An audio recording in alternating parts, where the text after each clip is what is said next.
उनके दादा वशिष्ठ और अन्य जैसे महान ऋषियों ने तपस्या के माध्यम से अपने अपने पद प्राप्त किए थे की जिज्ञासा अतृप्त थी। हे पवित्र, मुझे बताएं, उसने पूछा। ए आदेशों के विशेष कर्तव्य पराशर ने समझाया कि उपहार स्वीकार करना, बलिदानों में कार्य करना और शिष्यों को पढ़ाना ब्राह्मणों का विशेष कर्तव्य था। अन्य आदेशों की सुरक्षा क्षत्रिय के लिए उचित थी। कृषि, पशुपालन और व्यापार वैश्यों का व्यवसाय था, जबकि तीन पुनर्जीवित वर्गों की सेवा शूद्रों का व्यवसाय था। जैसे ही जनक ने ध्यान से सुना, पराशर ने आगे कहा, करुणा, चोट से बचना, सावधानी, दूसरों को जो देना है वे देना, पूर्वजों के सम्मान में श्राद्ध, मेहमानों का आतिथ्य, सच्चाई, क्रोध का अधीनता, अपनी विवाहित पत्नियों के साथ संतुष्टि, आंतरिक और बाहरी दोनों, शुद्धता, द्वेष से मुक्ति, आत्म का ज्ञान और त्याग के कर्तव्य सभी आदेशों के लिए समान हैं। उन्होंने इस बात पर जोर दिया कि ब्राह्मण, क्षत्रिय और वैश्य तीन पुनर्जन्म आदेश थे और उन्हें इन कर्तव्यों को करने का समान अधिकार था। जनक का मन प्रश्नों से भर गया। उन्होंने पराशर से पूछा, इस दुनिया में वे धार्मिक कार्य क्या हैं जिनकी उपलब्धि से अन्य प्राणियों को कोई नुकसान नहीं होता है? पराशर ने जवाब दिया कि जिन्होंने अलग रखा है। प्राचीन भारत के हृदय में पराशर नामक एक पूज्यषी ने अपने राजा को कालातीत ज्ञान प्रदान किया। महामहिम उन्होंने शुरू किया। एक व्यक्ति की भक्ति केवल अपने देवता के प्रति नहीं, बल्कि अपने बड़ों, शिक्षकों और प्रियजनों के प्रति भी होती है। उन्होंने इस बात पर जोर दिया कि केवल वही लोग जो इन वरिष्ठों को उच्च सम्मान में रखते हैं, उनके साथ दयालुता से बात करते हैं, उनका कल्याण चाहते हैं और सम्मान दिखाते हैं, वे भक्ति के गुण को प्राप्त कर सकते हैं। जैसा कि पराशर ने कहा, उनके शब्दों ने एक बच्चे और उनके माता पिता के बीच पवित्र बंधन की एक ज्वलन तस्वीर पेश की। सर अपने बच्चों के लिए एक देवता की तरह है। उन्होंने कहा, ऐसा कहा जाता है कि सर माँ से श्रेष्ठ है। अपने बड़ों के लिए यह सम्मान केवल एक सामाजिक मानदंड नहीं था, बल्कि आध्यात्मिकता का एक मौलिक सिद्धांत था। पराशर ने तब अपना ध्यान एक योद्धा, राजकुमार, क्षत्रिय के कर्तव्यों की ओर लगाया। उन्होंने राजा को एक ऐसे प्रतिद्वंद्वी को मारने के खिलाफ आगाह किया जो थका हुआ, डरा हुआ, निरस्त या लड़ने के लिए तैयार नहीं था। एक क्षत्रिय को केवल अपने आदेश में से एक के साथ युद्ध में भाग लेना चाहिए जो तैयार हो और परिश्रम के लिए तैयार हो। उसने कहाशी के शब्दों ने मृत्यु की अवधारणा और उसके विभिन्न रूपों को भी छुआ। उन्होंने समझाया कि एक श्रेष्ठ या समकक्ष के हाथों मृत्यु को प्रशंसनीय माना जाता था, लेकिन ऐसा तब नहीं था जब यह किसी निम्न या कायर व्यक्ति से आया हो, जो पापी है या निम्न जन्म और दुष्टाचरण का है। उसके हाथों मृत्यु निंदनीय है और नरक की ओर ले जाती है। उन्होंने चेतावनी दी। जैसे ही पराशर ने बोलना जारी रखा, वो आत्मा के रहस्यों और विभिन्न शरीरों के माध्यम से उसकी यात्रा में तल्लीन हो गए। उन्होंने समझाया कि जब किसी व्यक्ति की जीवन शक्ति या जीव अपने वर्तमान शरीर को छोड़ देता है, तो यह तुरंत एक नया रूप नहीं लेता है। इसके बजाय यह एक नए पात्र में प्रवेश करने से पहले कुछ समय के लिए आकाश में घूमता है। ऋषि ने ज्ञान प्राप्त करने और मुक्ति की प्राप्ति के महत्व के बारे में भी बात की। उन्होंने कहा, जिन लोगों ने इंद्रियों की वस्तुओं को वश में किया है, वे वह प्राप्त करते हैं जो सर्वोच्च है। उन्होंने इस बात पर जोर दिया कि ज्ञान की खोज एक आजीवन यात्रा है और किसी को भी आत्म सुधार के लिए प्रयास करना कभी नहीं छोड़ना चाहिए। जैसे ही सूरज डूबने लगा, पराशर के शब्द मृत्यु और उसके विभिन्न रूपों की अवधारणा की ओर मुड़ गए। उन्होंने कहा, जहर लेने, फांसी लगाने, जलाने, लुटेरों के हाथों और जानवरों के दांतों से होने वाली मौत को अपमानजनक कहा जाता है। अंत में पराशर ने अस्तित्व की प्रकृति के बारे में एक गहरा संदेश दिया। उन्होंने समझाया कि केवल एक ही दुश्मन था, अज्ञान, जिससे लोगों को क्रूर कृत्य करने के लिए प्रेरित किया। उस दुश्मन को केवल निरंतर प्रयासों और श्रुति में निर्धारित कर्तव्यों के अनुसार विधियों की प्रतीक्षा करने से ही दूर किया जा सकता है। उन्होंने कहा, जैसे ही राजा ने ध्यान से सुना, पराशर के शब्दों ने उन्हें धर्म के मार्ग की ओर निर्देशित किया। उन्होंने इस बात पर जोर दिया कि किसी को भी सभी आनंद से दूर रहकर खुद को कभी भी नपुंसक नहीं बनाना चाहिए। भीष्म की उपस्थिति में मिथिला के बुद्धिमान शासक जनक ने सभी कर्तव्यों की गहरी समझ के लिए प्रसिद्ध ऋषि पराशर से एक गहरा सवाल किया। जनक ने धर्म के मार्ग पर मार्गदर्शन मांगते हुए पूछा, अच्छे का क्या फलदायी है? जो पूरा हो रहा है वह कभी नष्ट नहीं होता है। वो कौन सा स्थान दोहराता है जहां किसी को वापस नहीं आना पड़ता है? पराशर ने कोमल मुस्कान के साथ जीवन के रहस्यों को उजागर करना शुरू कर दिया। आसक्ति से अलाव उन्होंने कहा, जो अच्छा है उसकी जड़ है। उन्होंने समझाया कि ज्ञान सर्वोच्च मार्ग है और तपस्या कभी भी नष्ट नहीं होती है। योग्य व्यक्तियों को दिए गए उपहार भी मरणोपरांत फल देते हैं, लेकिन सच्ची सफलता तब मिलती है जब कोई व्यक्ति पाप के बंधन से मुक्त हो जाता है और धार्मिकता की भावना पैदा करता है। जैसे ही पराशर ने कहा, जनक की आंखें जिज्ञासा से चमक उठी। लेकिन धन और संपत्ति देने वालों का क्या? उसने पूछा। पराशर ने जवाब दिया कि ऐसे कार्य भले ही पुण्यपूर्व लगे, लेकिन ये केवल बाहरी इशारे हैं जब तक कि आंतरिक परिवर्तन न हो। सच्चा उपवास सभी प्राणियों के लिए हानिरहितता की प्रतिज्ञा है।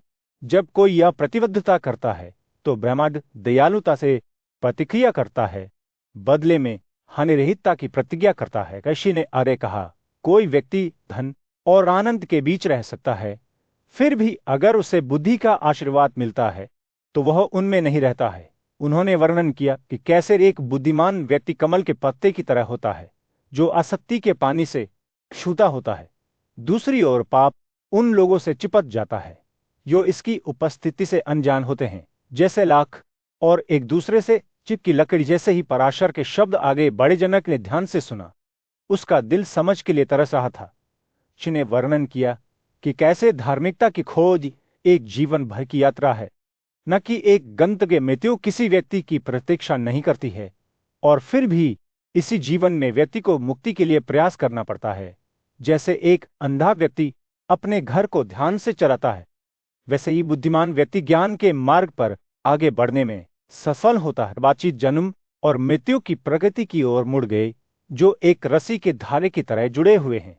जो मुक्ति के रास्ते पर चलता है वो यहाँ और बाद में दोनों सुख अर्जित करता है। इच्छाओं और लगावों से प्रेरित विविध लोग दुख का सामना करते हैं, जबकि कुछ जो सांसारिक संबंधों को त्याग देते हैं वे खुशी प्राप्त करते हैं। जैसे ही पराशर का प्रवचन अपने चरमोत्कर्ष पर पहुंचा, जनक की आंखें नई समझ के साथ चमक उठी, जैसे कमल के गनफल ने दलदल को छोड़ दिया। उन्होंने कहा, आत्मा मन को तेजी से त्याग सकती है। ऋषि ने सहमति में सिर हिलाते हुए समझाया कि यह मन है जो पहले आत्मा को योग की ओर झुकाता है। केंद्रित ध्यान के माध्यम से मन आदिम प्रकृति में मिल जाता है और व्यक्ति मुक्ति प्राप्त करता है। जैसे ही सूरज क्षितिज के नीचे डूबता है, दृश्य पर एक गर्म नारंगी चमक डालता है। जनक अपनी सीट से उठ खड़ा होता है। उसका दिल कृतज्ञता से भर जाता है। वो जानता था कि वो एक शांत जंगल के बीच पांडु के पुत्र युधिष्ठिर अपने पूज्य दादा भीष्म के चरणों में बैठे युवा राजकुमार ने उन गुणों को समझने की कोशिश की जो उनके समय के बुद्धिमान लोगों द्वारा उच्च सम्मान में रखे गए थे। दादी, उन्होंने पूछा, सत्य, आत्म संयम, क्षमा और ज्ञान पर आपके क्या विचार हैं?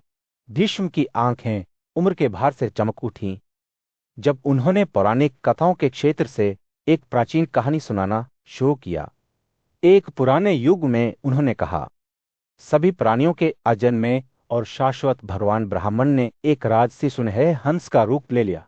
यह दिव्य पक्षी 3 दुनियाओं में घूमता रहा।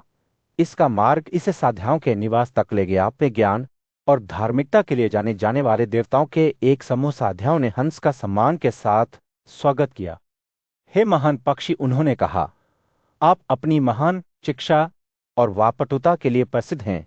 हम आपसे उच्चतम गुणों के बारे में पूछेंगे और कर्म के बंधन से मुक्ति पाने वालों द्वारा किस कार्य को सबसे अधिक सम्मानित किया जाता है। हंस की आवाज गर्मियों के दिन एक हल्की हवा की तरह थी जब वह बोल रहा था, प्रिय साध्या, मैंने सुना है कि व्यक्ति को इन 4 गुणों को विकसित करना चाहिए: तपस्या, आत्म संयम, सत्य और मन की अधीनता।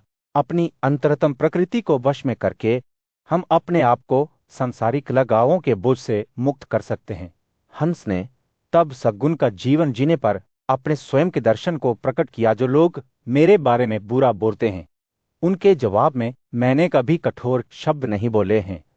इसके बजाय मैं अपने मार्गदर्शक सिद्धांतों के रूप में क्षमा और करुणा को चुनता हूं। सत्य ही वेदों का सार है और आत्म संयम ही सच्चे ज्ञान को खोलने की कुंजी है। हंस के शब्द एक गहरी समझ के साथ टपकते हैं, जो अपने स्वयं के अनुभव से पैदा होते हैं। जैसे जैसे हंस अपना ज्ञान साझा करता रहा, युधिष्ठिर ध्यान से सुनता रहा। उसका मन सुबह की ओस में प्यासे पौधे के पेय की तरह शिक्षाओं को अवशोषित कर रहा था। हंस ने कहा, जो आत्म नियंत्रण का अभ्यास करता है वह उस व्यक्ति से श्रेष्ठ है जो नहीं करता है। जिसके पास ज्ञान है वह उससे बड़ा है जिसके पास इसकी कमी है। हंस के शब्द अगाव की हवा से भरे हुए थे, जैसे कि यह सांसारिक जीवन की छोटी चिंताओं को पार कर गया। होम्स ने तब त्याग के महत्व और क्रोध के खतरों के बारे में बात की। जब कठोर भाषणों से हमला किया जाता है तो उसने कहा, किसी को दयालुता से बदला नहीं लेना चाहिए, इसके बजाय किसी को धैर्य और करुणा पैदा करनी चाहिए, क्योंकि यही सच्ची मुक्ति का मार्ग है। हंस के शब्द युधिष्ठिर की आत्मा के लिए एक मलम की तरह थे, जिससे उनके संदेह और भय शांत हो गए। जैसे ही कहानी समाप्त हुई, भीष्म ने एक कोमल मुस्कान के साथ युधिष्ठिर की ओर रुख किया। मेरे प्यारे पोते, उन्होंने कहा, हंस की शिक्षाएं एक अनुस्मारक हैं। हस्तिनापुर के दरबार में राजा युधिष्ठिर ने अपने पूज्य पौत्र भीष्म से एक ऐसे मामले पर मार्गदर्शन मांगा जिसने उन्हें लंबे समय से उलझन में डाल दिया था। राजा सांख्य और दर्शन की योग प्रणालियों के बीच बुनियादी अंतर को समझने के लिए उत्सुक थे। प्राचीन ऋषियों के तरीकों में बुद्धिमान और अनुभवी भीष्म उदारतापूर्वक मुस्कुराने लगे जब उन्होंने समझाना शुरू किया। सांख्य के अनुयायी उनकी प्रणाली की प्रशंसा करते हैं, जबकि योग का अभ्यास करने वाले उनकी प्रशंसा करते हैं। उन्होंने कहा, प्रत्येक पक्ष मानता है कि उसका अपना मार्ग श्रेष्ठ है।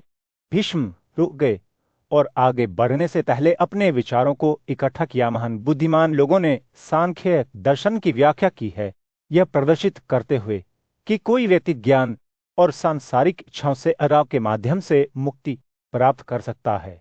दूसरी ओर जो लोग योग में विश्वास करते हैं, उनका तर्क है कि आंतरिक शक्ति और इंद्रियों पर नियंत्रण विकसित करके कोई व्यक्ति कर्म के बंधन से मुक्त हो सकता है और मुक्ति प्राप्त कर सकता है। भीष्म की आंखें अंतर्दृष्टि से चमक उठी जब उन्होंने बात की। युधिष्ठिर ध्यान से सुन रहे थे। उनका मन प्रत्येक प्रणाली की बारीकियों को समझने के लिए दौड़ रहा था।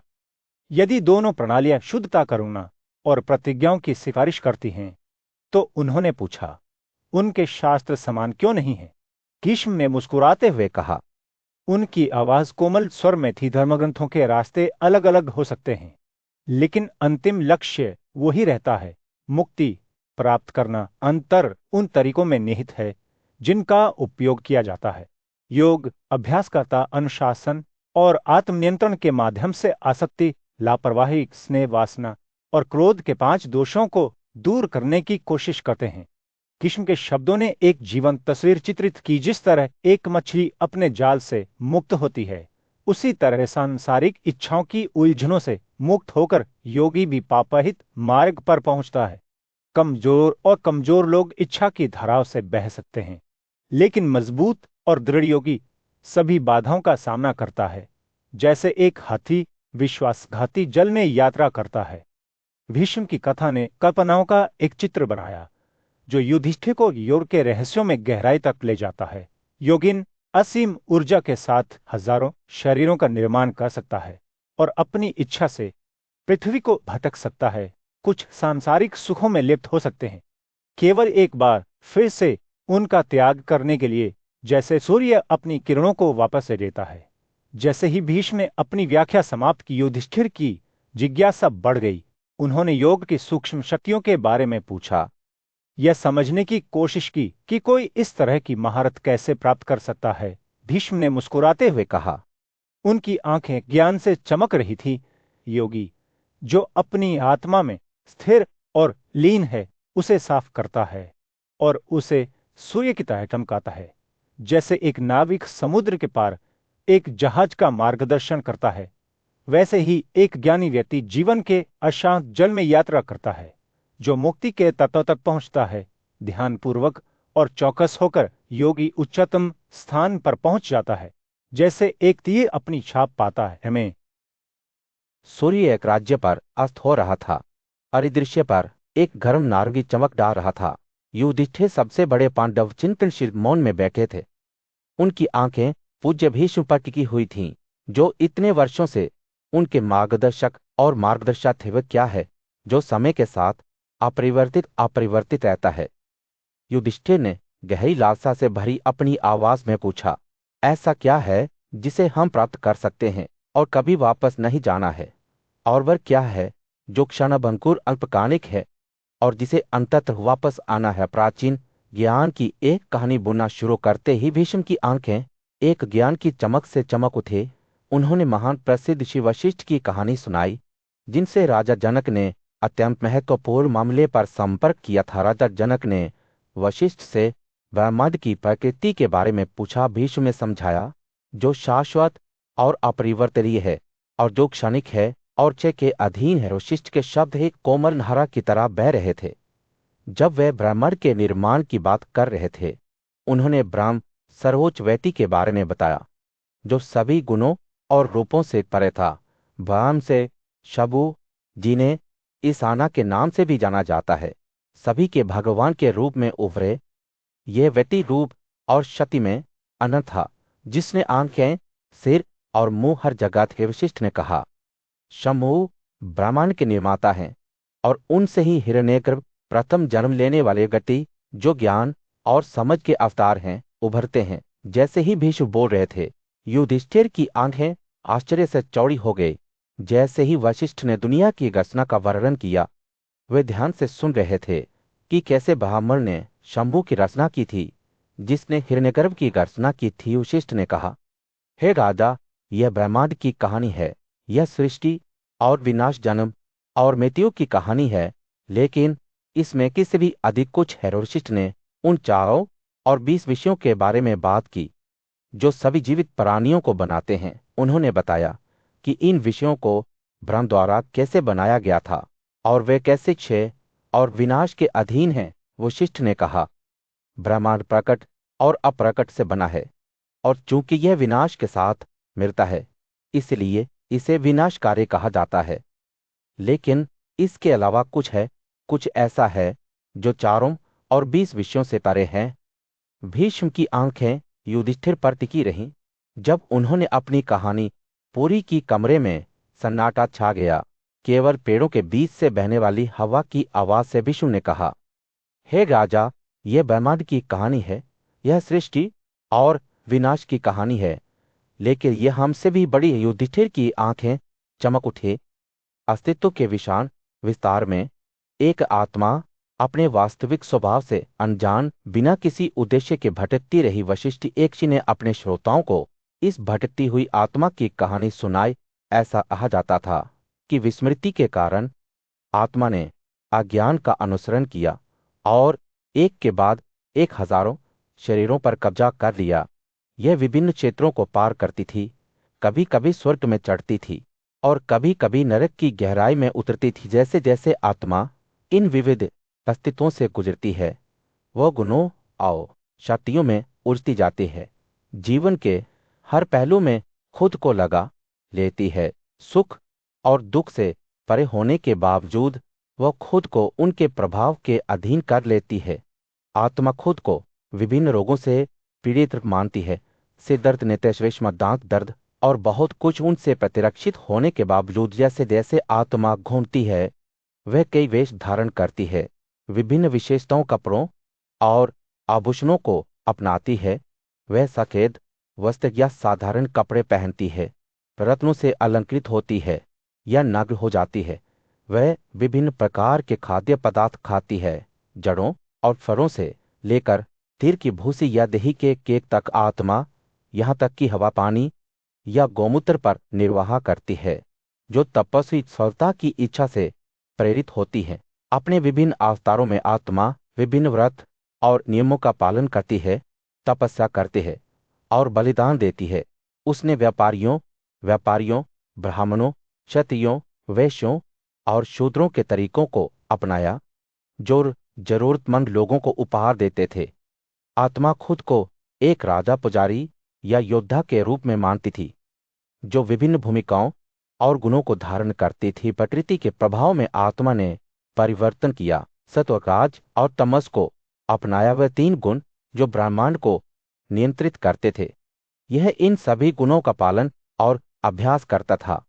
अपने बारे में इस तरह से आत्मा ने पवित्र मंत्रों का भी उच्चारण किया, अपने वरिष्ठों को नमन किया और बलिदान किए। जैसे जैसे कहानी सामने आई, यह स्पष्ट हो गया कि आत्मा जन्म और मृत्यु, विवादों और वध के चक्र में फंसी हुई थी। देवी प्रकृति ब्रह्मांड के पीछे की रचनात्मक शक्ति ने प्रत्येक सृष्टि के साथ इस चक्र को नए सिरे से शुरू किया। जब सार्वभौमिक विनाश का समय आया तो सभी मौजूद वस्तुओं और गुणों को सर्वोच्च आत्मा द्वारा वापस ले लिया गया। श्री वशिष्ठ ने बताया कि आत्मा हालांकि तीनों गुणों से परे कर्म के मार्ग से जोड़ी हुई थी। वह विशिष्ट कार्यों को विशिष्ट विशेषताओं और विशिष्ट लक्ष्यों को उत्पन्न करने के रूप में मानती थी। पूरा ब्रह्मांड प्रकृति से अंधा हो गया था, राजाओं और तमों से अभिभूत था।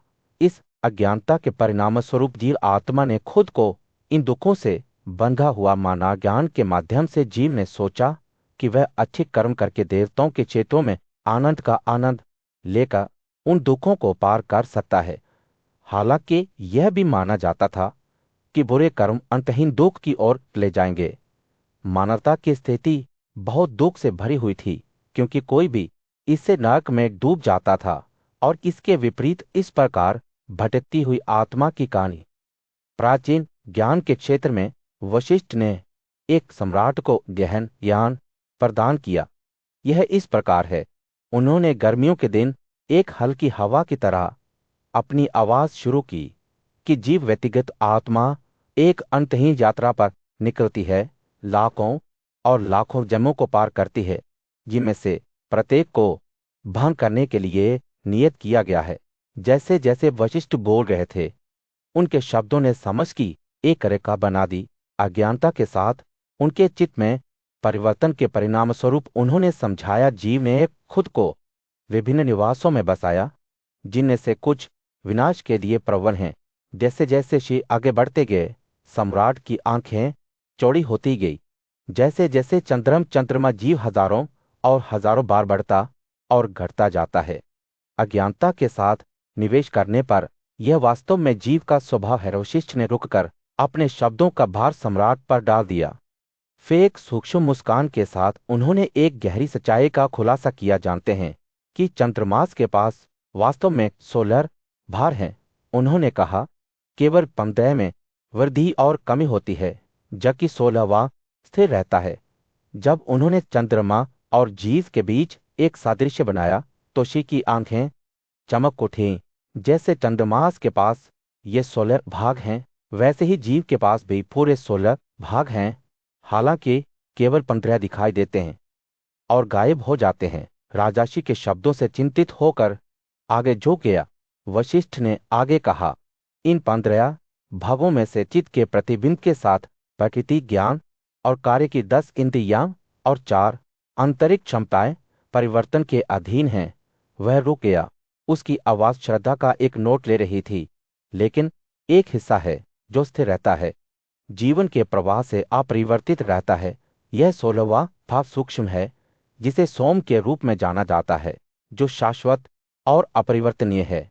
जैसे ही वशिष्ठ ने बात की, सम्राट का मन इन शब्दों के गहन निहितार्थ को समझने लगा। शी ने समझाया कि यह 16वां भाव सभी सृष्टि का स्रोत, जन्म और अस्तित्व का कारण था। क्योंकि वह 16 भाव प्राणियों के जन्म का कारण हैं। उन्होंने कहा, प्राणी उनकी सहायता के बिना कभी जन्म नहीं दे सकते हैं। उन्हें प्रकृति कहा जाता है। जैसे ही वशिष्ठ ने जीव की यात्रा के अंतिम लक्ष्य का खुलासा किया, सम्राट की आंखें चौड़ी हो गई। प्रकृति के साथ एकजुट होने के जीव के दायित्व के विनाश को मुक्ति कहा जाता है। शी के शब्द हवा में लटके हुए थे, जो मुक्ति की गहरी लालसा से भरे हुए थे। इसके बाद की निश्चलता में वशिष्ठ ने महात्मा आत्मा की बात की, जो 16 अंगों के शरीर को अपना मानता था। यह आत्मा, उन्होंने कहा, इसे बार बार मानती है। अपनी वास्तविक प्रकृति से एक अनजान है। शी की आवाज ने दुख का एक नोट लिया, क्योंकि उन्होंने वर्णन किया कि कैसे जीव हालांकि ज्ञान की विशेषता है जो अशुद्ध है, उसके प्रति भक्ति के कारण अज्ञान से जुड़ा हुआ है। जैसे ही सम्राट ने सुना के शब्द यानी राजा जनक की उपस्थिति में श्री वशिष्ठ सृष्टि के रहस्यों पर विचार करते हुए बैठे, वशिष्ठ ने कहा, महामहिम पुरुष और महिला के बीच संबंध अविनाशी पुरुष और विनाशकारी प्रकृति के बीच के संबंध के समान है। जिस तरह के एक महिला पुरुष के बिना गर्भ धारण नहीं कर सकती, नहीं एक पुरुष महिला के बिना रोग का निर्माण कर सकता है, उसी तरह उनका मिलन और परस्पर निर्भरता भी जीवों के विविध रूपों को जन्म देती है। वेदों और अन्य धर्म ग्रंथों की शिक्षाओं को याद करते हुए जनक ने समझ में सिर हिलाया। हम जानते हैं कि हड्डियां, नसें और मज्जा सबसे आते हैं, जबकि त्वचा, मांस और रक्त मांस से उत्पन्न होते हैं। उन्होंने कहा। वशिष्ठ ने इन कथनों की सच्चाई को स्वीकार करते हुए मुस्कुराया। लेकिन महामहिम, हमें अपनी समझ को केवल ग्रंथों तक सीमित नहीं रखना चाहिए। जो केवल धर्मग्रंथ का वास्तविक अर्थ समझे बिना उसे याद रखता है, वह एक बोझिल यात्री की तरह है जो एक खाली थैला ले जाता है। का वशिष्ठ रुककर अपने विचारों को इकट्ठा करते हुए आगे बढ़े। सांख्य और योग प्रणालियों की परंपरा में बुद्धिमान लोगों ने लंबे समय से मुक्ति की प्रकृति पर विचार किया है। वे समझते हैं कि त्वचा, मांस, रक्त व सपित मज्जा, हड्डियां और नसें, ये सभी गुण प्रकृति रचनात्मक सिद्धांत से उत्पन्न होते हैं। फिर भी जब हम इंद्रियों, बीज पदार्थ या शरीर से रहित परम सत्ता का निरीक्षण करते हैं, तो इसमें कोई भी गुण कैसे हो सकता है? जैसे ही वशिष्ठ ने आगे समझाया, जनक की आंखें जिज्ञासा से चौड़ी हो गई। सत्व, राज और तमस के गुण, 3 गुण हैं जो प्रकृति से उभरते हैं। लेकिन परम आत्मा का क्या? क्या यह सभी गुणों से परे अप्रकट और शाश्वत नहीं है? वशिष्ठ के शब्द फुसफुसाते हुए रहस्य की तरह हवा में लटक गए। जैसे ही सूर्य अस्त होने लगा, दृश्य पर एक गर्म चमक डालते हुए जनक आगे झुक गया। उसकी आवाज लालसा से भरी हुई थी। मुझे बताइए श्री वशिष्ठ, यह सर्वोच्च आत्मा क्या है जो सभी गुणों को पार करती है? हम मुक्ति कैसे प्राप्त कर सकते हैं और इसे देख सकते हैं? वशिष्ठ की मुस्कान गर्मी के दिन एक हल्की हवा की तरह थी। मेरे राजा, उन्होंने कहा, बुद्धिमान लोग परम आत्मा के सत्य को लंबे समय से जानते हैं। यह समझ से परे है, फिर भी उच्चतम ज्ञान से संपन्न है। जब जीवात्मा प्रकृति और उसके सभी गुणों के प्रति अपने लगाव पर विजय प्राप्त करता है, तो यह परम आत्मा को उसके वास्तविक रूप में देखता है, शाश्वत, अपरिवर्तनीय और शुभ। क्षण में जनक ने अपने ऊपर एक गहरी लालसा और भय को महसूस किया। वह जानता था कि उसने केवल उन रहस्यों की सतह को खोज कर दिया है जो उसके सामने है, और इसलिए खुले दिल और दिमाग से वह वशिष्ठ द्वारा पूछताछ के 25 विषयों के बारे में बात करते हुए सुनता था, और वह कैसे सर्वोच्च आत्मा की समझ की ओर जाते थे। जिस तरह से अपने राज्य के शांत परिवेश में राजा जनक ने ब्रह्मांड के रहस्यों पर पूज्य श्री वशिष्ठ से मार्गदर्शन मांगा। राजा की जिज्ञासा एकता और बहुलता की अवधारणा से भड़क उठी। जो उन्होंने सुना था कि का विनाशी अक्षर और विनाशकारी क्षार के गुण थे। राजा के सीखने की उत्सुकता को महसूस करते हुए वशिष्ठ ने योग के सिद्धांतों की व्याख्या करना शुरू कर दिया। चिंतन योगियों की सर्वोच्च शक्ति है। उन्होंने कहा, यह 2 रूपों में आता है, मन की एकाग्रता और प्राणायाम या सांस का विनियमन। ने जोर देकर कहा कि एक योगी को अपना पूरा जीवन चिंतन के लिए समर्पित करना चाहिए, सिवाय 3 बार जब उन्हें खाने पीने और खुद को आराम करने की आवश्यकता होती है। जैसे ही वशिष्ठ ने बात की, राजा ने ध्यान से सुना। उन्होंने पूछा कि कोई व्यक्ति दिव्य के साथ ऐसी एकता की स्थिति कैसे प्राप्त कर सकता है? ने जवाब दिया, व्यक्ति को जीवात्मा को उस विषय के साथ जोड़ना चाहिए जो अज्ञान या प्रकृति के रूप में जाने जाने वाले चाह और 20वें विषय से परे है। यह योग के अभ्यास के माध्यम से प्राप्त किया जा सकता है। मन को शांत करने और इंद्रियों को उनकी वस्तुओं से हटाने के लिए विभिन्न तरीकों का उपयोग करके राजा की जिज्ञासा अब पूरी तरह से भड़क गई थी। उन्होंने वशिष्ठ से इस रहस्यमय स्थिति के बारे में और अधिक समझाने के लिए कहा। ऋषि ने इसे एक ऐसी जगह के रूप में वर्णित किया जहां किसी का मन सभी विचारों, इच्छाओं और लगावों से मुक्त होता है। जब कोई व्यक्ति लकड़ी के टुकड़े की तरह बन जाता है, उन्होंने कहा, तो वे पूर्ण योग में होते हैं। ऐसे समय में योगी हवा रहित स्थान पर एक दीपक की तरह चमकता है। उनका सूक्ष्म रूप गायब हो जाता है और वे पूरी तरह से ब्रह्मा के साथ एकजुट हो जाते हैं। राजा ने विस्मय से सुना जब वशिष्ठ ने सर्वोच्च आत्मा का वर्णन किया, जो अजन्मा है, जो सूक्ष्म है और जो महान है, उससे बड़ा है। ऋषि ने तब सांख्य दर्शन की व्याख्या करने की ओर रुख किया, जो प्रकृति को अप्रकट सिद्धांत के रूप में देखता है, जिससे सभी सृष्टि उत्पन्न होती है। प्रकृति से 5 स्थूल तत्व उभरते हैं, मन सहित कर्म और ज्ञान की 10 इंद्रियां, और इन सिद्धांतों के संशोधन 16 हैं। राजा ने ध्यान से सुना, क्योंकि वशिष्ठ ने वर्णन किया कि जन्म और पुनर्जन्म के चक्र में इन सिद्धांतों का निर्माण और विनाश कैसे किया जाता है। जैसे ही ऋषि ने बोलना समाप्त किया, राजा ने महसूस किया कि उसकी समझ का विस्तार हो रहा है। उसने महसूस किया कि प्रकृति एक ऐसी मिट्टी की तरह है जो सर्वोच्च आत्मा के मार्गदर्शन में कई रूप धारण करती है, जो सभी क्षेत्रों या मिट्टी की अध्यक्षता करती है। राजा का मन आश्चर्य से भर गया जब वह ब्रह्मांड के रहस्यों पर विचार कर रहा था। वशिष्ठ ने राजा की नई समझ को महसूस करते हुए मुस्कुराया। वह जानता था कि उसके स्पष्टीकरणों ने राजा के दिल में एक चिंगारी जगा दी है, और यह चिंगारी तब भी चमकती रहेगी जब जनक योग और सांख्य दर्शन के रहस्यों में गहराई से उतरेंगे।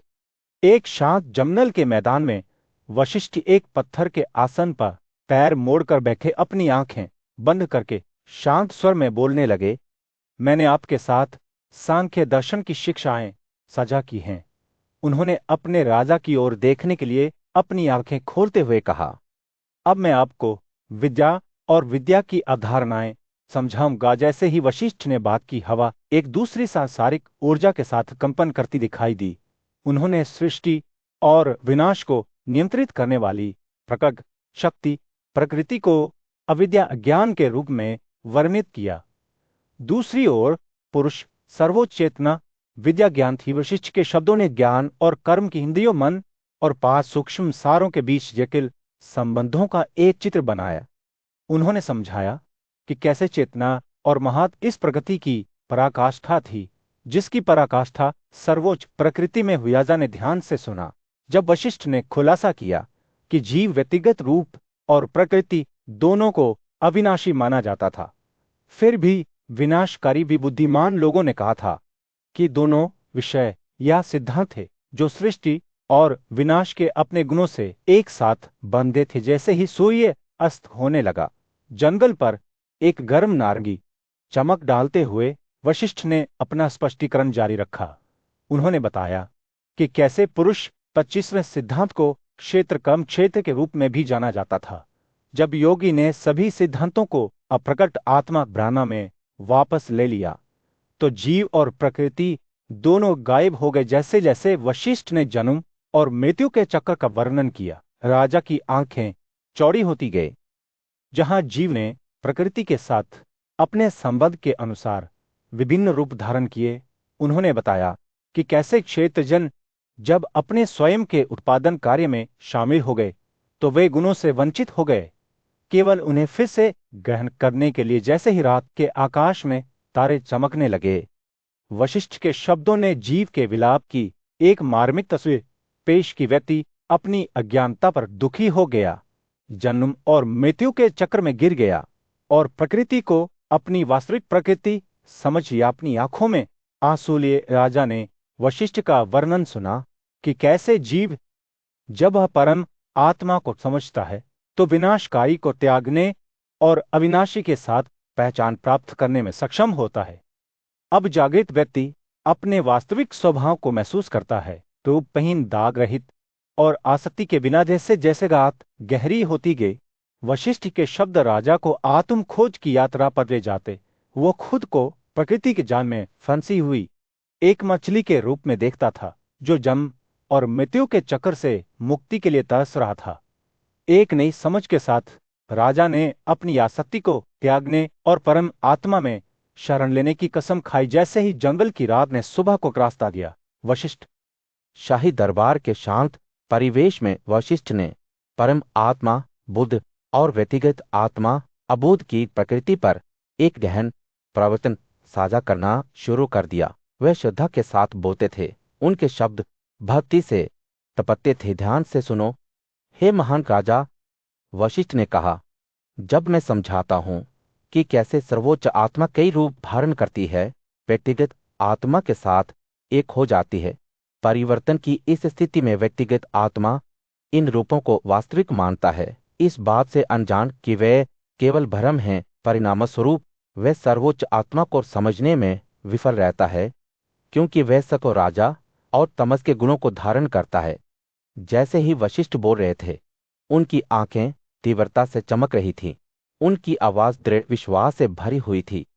हे सम्राट, व्यक्तिगत आत्मा एक ऐसी नदी की तरह है जो लगातार बहती है, हर क्षण परिवर्तनों से गुजरती है। फिर भी क्योंकि वह अप्रकट को समझने में सक्षम है, इसलिए उन्हें बुद्धिमान या प्रेरक कहा जाता है। वशिष्ठ रोका और आगे बढ़ने से पहले अपने विचारों को इकट्ठा किया।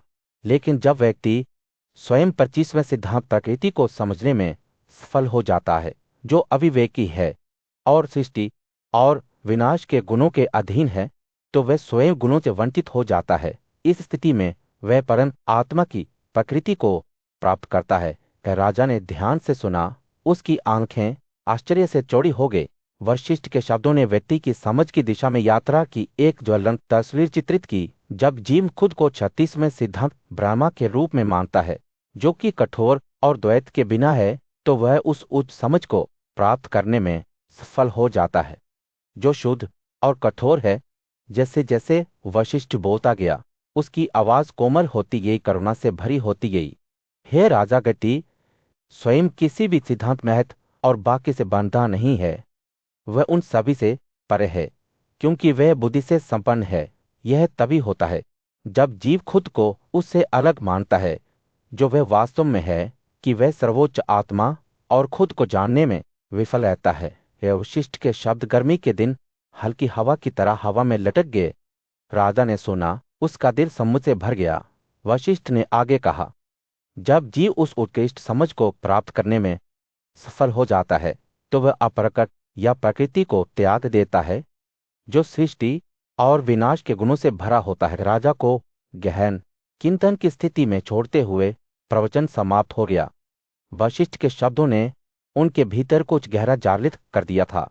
सर्वोच्च आत्मा के साथ संबंध की भावना जो सभी द्वैतता को पार कर गई थी है। महाराज, वशिष्ठ ने अंत में कहा, मैंने आपके साथ यह ज्ञान साझा किया है जो आत्मा को जागृत करने में सक्षम है। आप इसे उस व्यक्ति को प्रदान करें जो विनम्र और समझने के लिए उत्सुक है। इन शब्दों के साथ वशिष्ठ ने अपने प्रवचन का समापन किया, जो ज्ञान की विरासत को पीछे छोड़ गया, जो युगों से गूंजता रहेगा। क्षमा ना करने वाले जंगल के बीच जनक वंश के एक न्यायपूर्ण शासक राजा वासुमन को सम्मानित भृगु वंश के एक बुद्धिमान और सम्मानित ऋषि से मुलाकात हुई। जैसे ही वो ऋषि के पास पहुंचे, जो जंगल की शांति के बीच शांति से बैठे थे, राजा वासुमन ने सम्मान के साथ अपना सिर झुकाया, इस बात का ध्यान रखते हुए कि ऋषि की ध्यान की स्थिति में कोई बाधा न आए। अनुमति मिलने पर राजा ऋषि के बगल में बैठ गया। उसकी आंखें ज्ञान की गहरी लालसा से भरी हुई थी। हे पवित्र, उसने पूछा, यह क्या है जो मेरे जैसे मनुष्यों के लिए सबसे बड़ा लाभ लाता है, जो कि इच्छाओं से घिरे हुए हैं और एक अस्थिर शरीर से बंधे हुए हैं? राजा की ओर देखते हुए ऋषि का चेहरा करुणा से जगमगा उठाओ। महामहिषी ने शुरू किया, अगर आप इस जीवन और अगले जीवन दोनों में आनंद प्राप्त करना चाहते हैं, तो अपनी इंद्रियों को रोकें और उन कार्यों से दूर रहें जो सभी जीवित प्राणियों को नुकसान पहुंचाते हैं। धार्मिकता पुण्य की नींव है। जो अच्छाई की तलाश करते हैं, उनके लिए एक शरण है। धार्मिकता से 3 दुनिया बहती हैं, जो गतिशील और असर प्राणियों से भरी हुई हैं। हे मेरे राजकुमार, यह कैसे है कि सुखों से घिरे होने के बावजूद आप अभी भी अधिक चाहते हैं। ऋषि के शब्द राजा वासुमन के दिल में एक सूत्र बन गए। उन्होंने खुद को बुद्धिमान व्यक्ति के शब्दों में प्रतिबिंबित होते देखा। इच्छाओं की क्षणभंगुर प्रकृति के प्रति अंधा, फिर भी लगातार अधिक की तलाश में राजा ने ध्यान से सुना। जब ऋषि ने आगे कहा, जैसे कोई व्यक्ति ज्ञान प्राप्त करने के लिए उसका इनाम अर्जित करेगा, वैसे ही उसे धर्म के लिए भी प्रयास करना चाहिए। एक दुष्ट व्यक्ति भले ही अच्छे कर्म करने की कोशिश कर सकता है, लेकिन उसके प्रयास व्यर्थ हो जाएंगे। एक अच्छी आत्मा को सबसे कठिन कर्मों को भी पूरा करने में आसानी होगी। ऋषि की शिक्षा एक हल्की बारिश की तरह थी, जो राजा वासुमन की शुष्क आत्मा को पोषित करती थी। उन्होंने महसूस किया कि असली खुशी बाहरी सुखों में नहीं, बल्कि अपने भीतर धार्मिकता विकसित करने में निहित है। राजा ने सुना कि ऋषि कैसे एक पुण्यपूर्ण जीवन जीने के बारे में मार्गदर्शन देते हैं। इनाम की उम्मीद के बिना उदारता से देना, करुणा और स्पष्टता के साथ कार्य करना और अपने आदेश का सम्मान करना। जैसे ही सूरज डूबने लगा, जंगल पर एक गर्म नारंगी चमक बरसाते हुए राजा वासुमन ने महसूस किया कि उनका दिन बदल गया है। उन्होंने देखा कि धार्मिकता केवल एक अमूर्त अवधारणा नहीं है, बल्कि एक जीवित शक्ति है जो उनके जीवन में शांति और पूर्ति ला सकती है। ऋषि के शब्दों ने उनके भीतर कुछ जागृत कर दिया था, एक उद्देश्य की भावना, ज्ञान और करुणा के साथ कार्य करने की इच्छा। उसकी आंखों में श्रद्धा के साथ राजा ने ऋषि की ओर रुख किया और पूछा, कोई इस कटुट दृढ़ता को कैसे विकसित कर सकता है?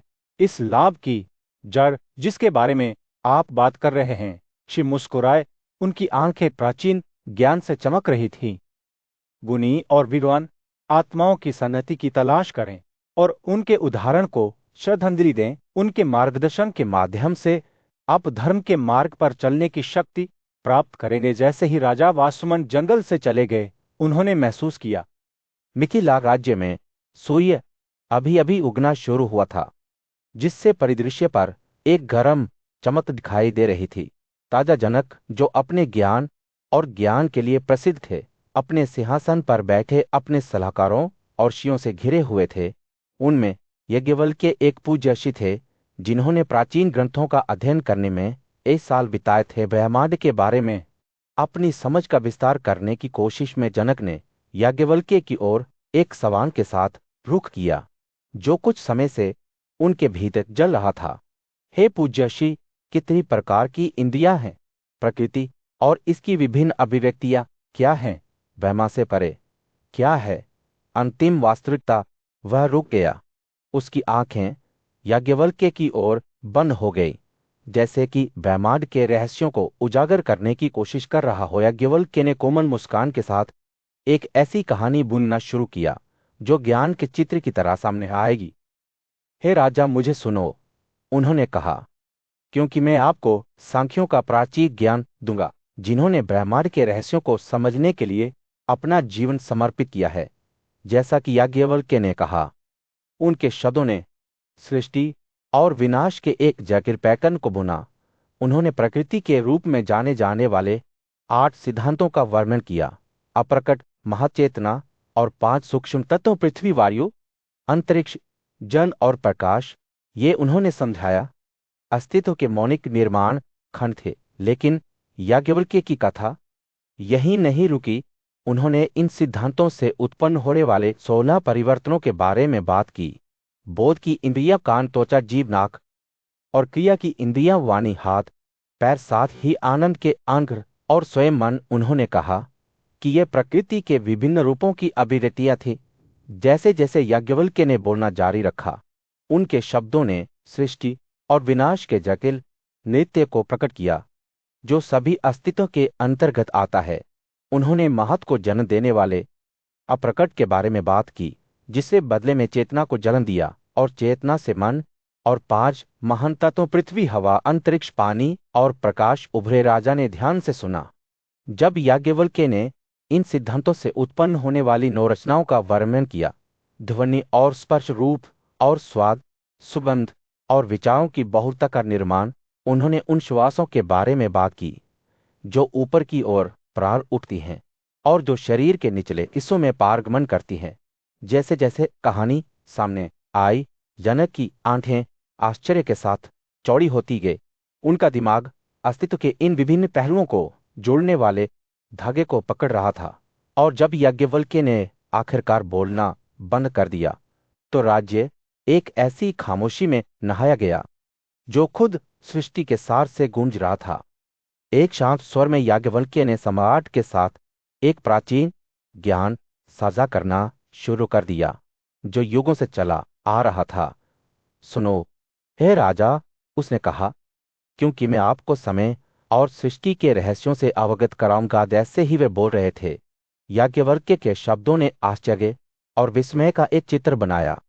उन्होंने समझाया कि सर्वोच्च पुरुष अप्रकट का एक दिन था जो 10,000 कल्पों तक चला, एक अनंत काल जो मानव समझ की अवहेलना करता था। और फिर भी यह केवल कोई साधारण दिन नहीं था। यह सृष्टि का एक चक्र था जहां ब्रह्मांड दिव्य की गहराई से कमल के फूल की तरह प्रकट हुआ। जैसे ही परम पुरुष की रात समाप्त हुई, वह हिल गया और जाग गया। एक कोमल स्पर्श के साथ उसने जड़ी बूटियों और पौधों को जन्म दिया जो सभी जीवित प्राणियों को बनाए रखेंगे। और फिर एक सोने के अंडे से ब्रह्म उभरा, महान तपस्वी जो सृष्टि के सार को मूर्त रूप देता था। एक पूरे वर्ष के लिए ब्रह्म अंडे के भीतर रहता था। ब्रह्मांड की खामोशी से घिरा हुआ था। अंत में ब्रह्म का उदय हुआ और अपनी पहली सांस के साथ उन्होंने पूरी पृथ्वी और ऊपर स्वर्ग की रचना की। फिर भगवान ने आकाश को स्वर्ग से अलग कर दिया, एक विशाल विस्तार बनाया जो अनगिनत दुनियाओं का घर होगा। 7,500 कल्पों ने ब्रह्म के दिन को मापा, एक अवधि जो समय के अंतहीन चक्रों को प्रतिध्वनित करती थी। जैसे ही याज्ञवल्क्य बोल रहे थे, उनके शब्द स्वयं सृष्टि के दर्शन को दर्शाते प्रतीत होते थे। उन्होंने बताया कि कैसे ब्रह्मांड, जिन्हें महान या ब्रह्मा के नाम से भी जाना जाता है, ने चेतना की रचना की। एक ऐसा सा जो सूक्ष्म और शक्तिशाली दोनों था। इस चेतना से 5 महान तत्व उत्पन्न हुए, पृथ्वी, वायु, अंतरिक्ष, जल और प्रकाश। इन तत्वों ने बदले में ज्ञान की इंद्रियों को जन्म दिया, दृष्टि, ध्वनि, स्पर्श, स्वाद और सुगंध। और के इंद्रियों के भीतर 4 आंतरिक क्षमताएं थी, मन, बुद्धि, अहंकार और आनंद। एक साथ उन्होंने एक सामंजस्यपूर्ण नृत्य का निर्माण किया जिसने ब्रह्मांड को जीवन और गति से भर दिया। लेकिन याज्ञवल्क्य की कथा केवल सृष्टि के बारे में नहीं थी, यह स्वयं वास्तविकता की प्रकृति के बारे में भी थी। उन्होंने समझाया कि कैसे इंद्रियां, हालांकि शक्तिशाली हैं, मन द्वारा निर्देशित केवल उपकरण हैं। मन बदले में सभी इंद्रियों का स्वामी था, एक संप्रभु जो अस्तित्व के विशाल विस्तार पर शासन करता था। जैसे ही याज्ञवल्क्य के शब्द समाप्त हुए, सम्राट चुप हो गए। उनका मन उनके साथ साझा किए गए प्राचीन ज्ञान के भार से झूल रहा था और इसलिए सृष्टि और समय की कहानी स्मृति के क्षेत्र में फीकी पड़ गई।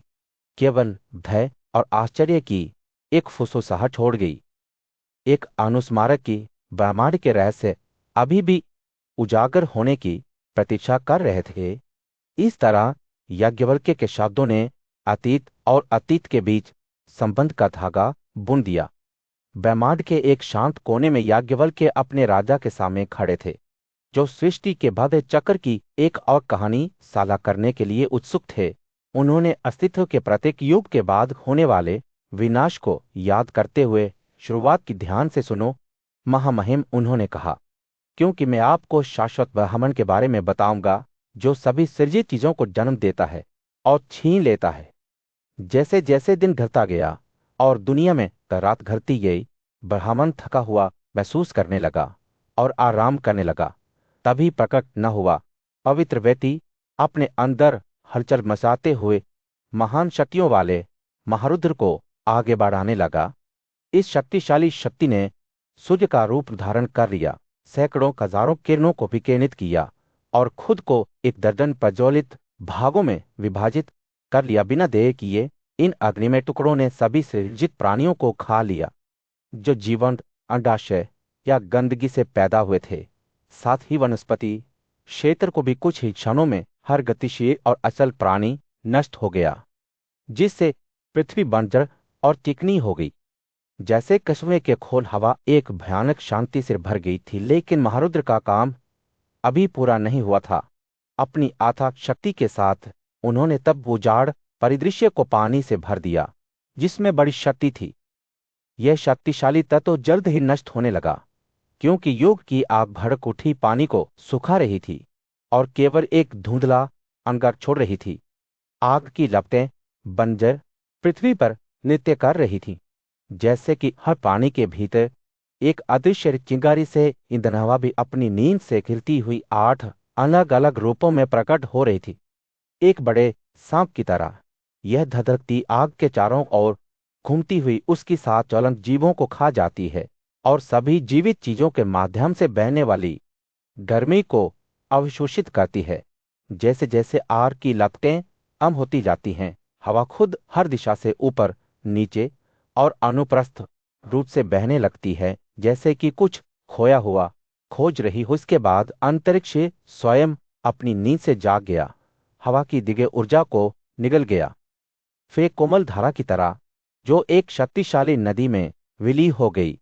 मन ने अंतरिक्ष के असीम विस्तार को खुशी खुशी अवशोषित कर लिया और अंत में प्रत्येक प्राणी का सार चेतना ने मन को खा लिया, उसे अपनी गहराई में खींच लिया। लेकिन चेतना भी विनाश के चक्कर से छूती नहीं थी।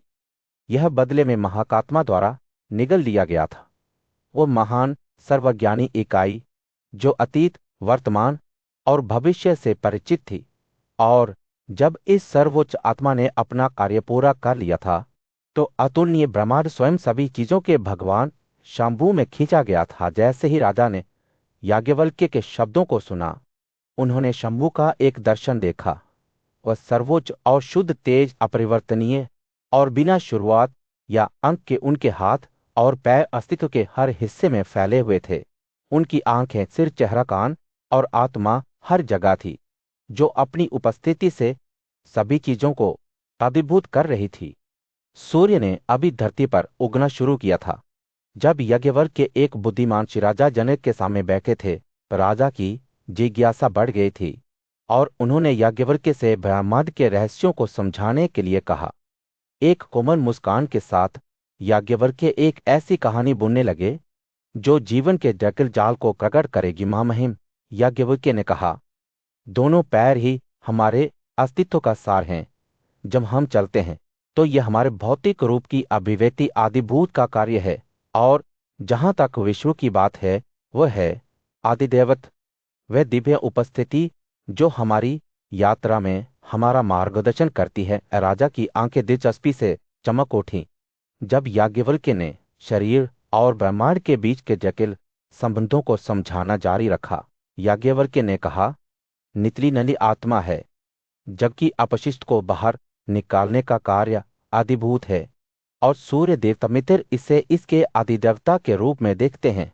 जैसे जैसे याज्ञवल्क्य बोल रहे थे, वह खुद को भौतिक दुनिया से परे एक क्षेत्र में ले जा रहे थे। उन्होंने पीढ़ी के अंत के बारे में बात की, जो कि अध्याय था, और इसका कार्य जो कि आदिभूत था। निर्माता देवता प्रजापति को इसका आदिदेवत कहा जाता था। राजा ध्यान से सुन रहा था जब याज्ञवल्क्य हाथों, वाणी के अंगों, आंखों, कान, जीभ और यहां तक कि मन का भी वर्णन कर रहा था। ऐसा लगता था कि शरीर के प्रत्येक अंग का ब्रह्मांड के साथ अपना अनूठा संबंध था। आंखें सूर्य के प्रकाश से दुनिया को देख रही थीं, कान क्षितिज पर बिंदुओं की फुसफुसाहट सुन रहे थे, जीभ ने पानी की मिठास का स्वाद चखा। जैसे ही याज्ञवल्क्य ने कहा, उनके व्यवहार में एक सूक्ष्म बदलाव आया। वे और अधिक विस्तृत हो गए, जैसे कि वे उन रहस्यों को उजागर कर रहे हैं जो आम लोगों की पहुंच से बाहर हैं। प्रकृति, उन्होंने कहा, सभी जीवन का स्रोत है। वह अपने मूल परिवर्तनों के हजारों और हजारों संयोजनों का निर्माण करती है, जिन्हें गुण कहा जाता है। राजा की आंखें आश्चर्य से चौड़ी हो गई जब याज्ञवल्क्य ने समझाया कि कैसे प्रकृति अनगिनत विद्यमान वस्तुओं में उना हो गई, उन्हें सत्वराज और तमस के गुणों से ओतप्रोत किया। याज्ञवल्क्य ने कहा, धैर्य, आनंद, समृद्धि और संतुष्टि वे गुण हैं जो सत्व से जुड़े हुए हैं। लेकिन जब वे राजाओं के बारे में बात कर रहे थे, तो उनकी आवाज में एक गहरा अंधेरा छा गया। व्यक्तिगत सुंदरता का गर्व, प्रभुता का दावा, युद्ध और देने की इच्छा, ये वे गुण थे जो राजाओं के गुणों से उत्पन्न हुए थे। और फिर धरती पर गिरने वाली छाया की तरह याज्ञवल्क्य ने तमस की बात की। एक शांत वातावरण में एक पूज्य श्री याज्ञवल्क्य राजा जनक के साथ बैठे अस्तित्व की मौलिक प्रकृति के बारे में गहन ज्ञान साझा करते हुए ये 3 गुण, हे राजा, याज्ञवल्क्य ने शुरू किया। सत्व राजा और तमस प्रकृति का सा है जो अप्रकट हैं। वे सभी चीजों में अपने रूपों और भाग्य को आकार देते हैं। जैसे ही उन्होंने बात की, पेड़ों के माध्यम से एक हल्की हवा बह रही थी, जैसे कि प्राचीन रहस्यों की फुसफुसाहट ले जा रही हो। याज्ञवल्क्य ने आगे कहा, अप्रकट पुरुष में 6 योग गुण हैं। वह इन 3 गुणों को अपनाकर खुद को अनगिनत रूपों में बदल लेता है। जो लोग अध्यात्म के विज्ञान को समझते हैं, उनका कहना है कि ब्रह्मांड में सत्व को एक उच्च स्थान दिया गया है, राजाओं को एक मध्यम स्थान दिया गया है और तमस को एक निम्न स्थान दिया गया है। जैसे ही याज्ञवल्क्य के शब्द हवा में लटकते हैं, धूप की एक मंद सुगंध सताई के माध्यम से घूमती है जो ज्ञान का वादा करती है। याज्ञवल्क्य ने समझाया, केवल धार्मिकता से ही व्यक्ति एक उच्च लक्ष्य प्राप्त करता है, देवताओं या दिव्य प्राणियों के साथ एक हो जाता है। मिश्रित धार्मिकता और पाप के माध्यम से व्यक्ति मानव बन जाता है और मिश्रित पाप से व्यक्ति एक अदम अस्तित्व में डूब जाता है। सूर्य परिदृश्य पर भड़कता है, लंबी छाया डालता है जो सावधानी के फुसफुसाहट की तरह फैलता प्रतीत होता है। अब ध्यान से सुनो, याज्ञवल्क्य ने कहा। उसकी आंखें तीव्रता से चमक रही थी। ये तीनों गुण विभिन्न संयोजनों में आपस में मिल सकते हैं। कभी कभी राजा सत्व के साथ होते हैं, तम राजों के साथ होते हैं और तम सत्व के साथ दिखाई देते हैं। और फिर ऐसे समय आते हैं जब तीनों समान अनुपात में एक साथ होते हैं। जैसा कि याज्ञवल्क्य ने कहा, हवा एक दूसरी सांसारिक ऊर्जा के साथ कंपन करती प्रतीत होती है। उन्होंने कहा, जब अप्रकट केवल सत्व के साथ संपन्न हो जाता है तो वह देवताओं के क्षेत्रों में पहुंच जाता है।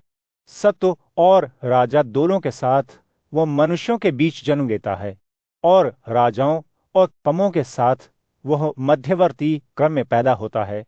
अनगिनत जीवन की फुसफुसाहट के साथ पत्तों के माध्यम से हवा चलती रहती है। याज्ञवल्क्य ने घोषणा की, जो लोग धार्मिकता और पाप दोनों को पार करते हैं, वे एक ऐसे स्थान पर पहुंचते हैं जो शाश्वत, अपरिवर्तनीय और अमर है।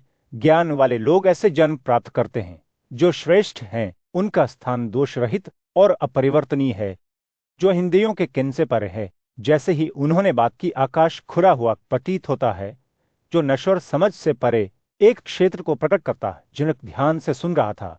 उसकी आंखें बारिश के पानी को अवशोषित करने वाली सूखी मिट्टी की तरह ज्ञान में पी रही थी। उसने याज्ञवल्क्य से आग्रह किया, मुझे और बताएं। उसकी आवाज मुश्किल से फुसफुसाती है, मैं प्रकट में रहने वाले सरोज के बारे में सुनना चाहता हूं और कैसे वह प्रकृति से छूता रहता है। एक शांत और शांत वातावरण में याज्ञवल्क्य अपने युवा शिष्य के सामने बैठ गए, जो सांख्यों के गहन ज्ञान को साझा करने के लिए उत्सुक थे। सूर्य ने अपनी गर्म किरणें दोनों पर डाल दी। जैसे ही याज्ञवल्क्य शांत स्वर में बोलने लगे, मेरे बच्चे, उन्होंने कहा, अंतिम सत्य वह है जो गुणों से परे है। इसे गुणों को निर्दिष्ट करके न तो समझा जा सकता है और न ही वर्णित किया जा सकता है, लेकिन मैं यह समझाने का प्रयास करूंगा कि गुणों में क्या है और उनमें क्या नहीं है। उनकी आंखें तीव्रता से चमक उठीं और उन्होंने आगे कहा, सभी सिद्धांतों के सत्य से परिचित महान मुनियों ने घोषणा की है कि जब पुरुष शाश्वत और अविनाशी सार एक लाल फूल के रंग को प्रतिबिंबित करने वाले क्रिस्टल जैसे गुणों को पकड़ता है तो वह गुणों के रूप में जाना जाता है। लेकिन जब इन प्रतिबिंबों से मुक्त हो जाता है तो वह बाहरी प्रभावों से रहित एक क्रिस्टल की तरह देखा जाता है। सभी गुणों से पर याज्ञवल्क्य रुक गए और अपने शब्दों को अपने श्रोता के दिमाग में घुसने दिया। अप्रकट प्रकृति आदिम पदार्थ अपने स्वभाव से गुणों से संपन्न है, वह उन्हें पार नहीं कर सकती है। बुद्धि की कमी वह इन गुणों से जुड़ी हो जाती है। पुरुष के विपरीत, जिसके पास ज्ञान और जागरूकता है, प्रकृति अज्ञानी और अचित्र रहती है। जैसा कि याज्ञवल्क्य ने कहा, उनके शब्दों ने समझ का एक चित्र बनाया जिससे पुरुष और प्रकृति के बीच के जटिल लेते का पता चलता है। पुरुष अपने स्वभाव से ज्ञान रखता है, मुझसे बड़ा कुछ भी नहीं है। वह हमेशा इस सत्य के प्रति सचेत रहता है। इस कारण से